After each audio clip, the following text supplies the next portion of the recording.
Hello viewers, এই যে বেগুন পটল মাখাবো।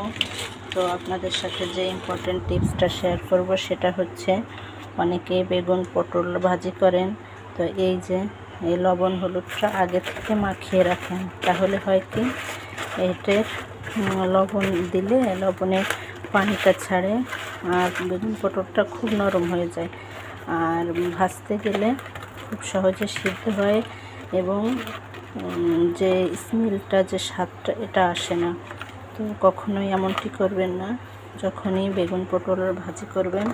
এই যে দেখছেন, আমার মতো এভাবে সাথে সাথে লবণ হলুদ মেখে তারপরে তেলে ছেড়ে দেবেন। কখনোই আগে থেকে ভেজে রাখবেন, এভাবে লবণ হলুদ মাখিয়ে রাখবেন না।